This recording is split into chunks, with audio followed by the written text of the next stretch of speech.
to introduce you to one of our fabulous Cunard Insights lecturers. It's Jonathan Leslie. You have seen him.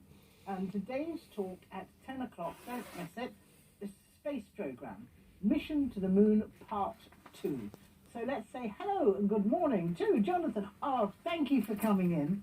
And now, did you construct this? I did construct this. And this particular model is over 20 years old. I built it close to 20 years ago. Right. It is made entirely out of paper, Oh, completely to scale. I am an engineer by trade, and I am meticulous about scale. yeah. And today's lecture will see the rest of the rockets that we use as a prelude to going to the moon, and they'll all be explained as their function of how that helped the United States beat the Soviet Union in one of the classic battles of wits of the Cold War. Incredible. Incredible. Tell us, for anyone who may not have heard your first talk, Yes. just tell us a bit about yourself. Yes. Just the guests who don't know you. I am trained in degrees in mathematics and computer science, and graduate degrees in compiler design, language processing, and mathematics. Yeah. I've done studies in artificial intelligence from Stevens Institute Technology and Robotics. Yeah. And from there, I started my career in ballistics and navigation systems Yes. and feedback systems. I've continued on in robotics, industrial automation. Wall Street got very excited when they realized they could lose lots more money with computers in the Y2K era. So they spent a lot of time trying to get trades in faster than everybody else, and that required data analysts to work very quickly and Very complex. very complex and very, very fast. Absolutely. The trick was to beat everybody to the finish line. Absolutely. And that's how you entertain myself. And also to be creative. Obviously, I like creating with my hands, with my mind. And I love to be able to explain things. I taught at the university for a while. Right. And protect people. Yeah. Now, I know whilst you're up in the garden lounge, as if Jonathan hasn't got enough to think about with all the talks and doing all his models, I see that you started a little model of a ship. Yes. It's obviously not finished. Yes, well, the idea was to work on it while I'm here. But this is how I relax at the end of the day. I can put down my computer and then just work my crafting. So I'll work with paper, and we're building the Queen Elizabeth II from the waterline up. I don't typically build below the waterline. I like the flat models for display purposes. And where are we now? Deck 7? We are working on Deck 7 on our way up to the superstructure and the pools. We'll get them all done. You're doing all of it, I think. Yes, we'll have them all done. We'll have I love lounge chairs in there, and your radar domes will be properly sized and put onto the ship. Oh, how fantastic. Everything in keeping with the size of this. Yep. Oh, that's fantastic. Listen, don't miss Jonathan. He's this morning at 10 o'clock. It's all about the space program, Mission to the Moon Part 2. Obviously, Part 1 was the other day. A fascinating talk. And My you make pleasure. your talk so interesting. I do try and keep them interesting, otherwise there really is no point, because if they sleep then they don't gather any information. So we sprinkle a little bit of facts in, we try and have a good time with it. To me it reads like a James Bond novel, when the intrigue that goes back and forth during this time. Yes. Even today, for that matter, on trade secrets going back and forth, and how one team would do one thing and the other would do the other, and how you had to overcome technological problems. John F. Kennedy made the statement, we are going to get to the moon Yes. by 1970. Buck, you.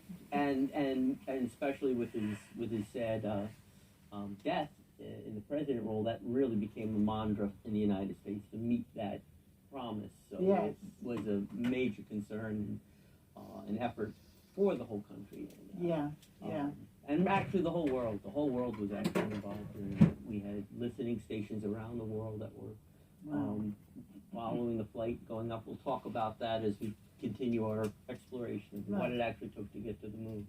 Now, the other day, did you have a huge sphere on the stage? Was The it? huge sphere, the huge sphere is a scalable model that I typically bring with me to wherever I am, and the beautiful thing of the balloon, it's a weather balloon actually, is that I can scale its diameter to wherever the environment. If I'm in a school setting, I can scale it to the size of the school. Those were specifically inflated to the correct diameter so that I can compare those spheres to our ship to give people a proper perspective of the sun and the moon and where they actually go. And you're very precise. I am very precise, and people don't realize how much they don't understand numbers. And I'm guilty of exactly the same thing. I can read the number, but you can't visualize the number. You know, you talk about, you know, the budget going up by millions and billions, and that's just a letter, you know, change. But until you actually can get a feel for that size. You're right. You're absolutely right. And people, and so I try and give a perspective when somebody says something's 250,000 miles away versus the ISS, which is 250 miles away. Why those are not stops on the way to the supermarket? One is a big deal. One's a big deal too. The other one, but it is not of the order of magnitude of the other, which is correct. And I try and bring that to the sense of reality to my lectures and give everyone perspective. That's absolutely, Jonathan. Thank you so much. Don't miss Jonathan. He's back in the Royal Court Theatre this morning, 10 o'clock. And what are you going to do with your lovely exhibit here? Oh, well, the exhibit, of course, allows me to explore exactly what happens to the rocket. Oh, yeah, no. And then there's more. I didn't know there's little rockets in. Oh, just. Well, then there's the other little rocket. And then, of course, there's the other little rocket, because this is how we went to the moon. And what, of course, came back was nothing more than that, filled with a few moon rocks as souvenirs.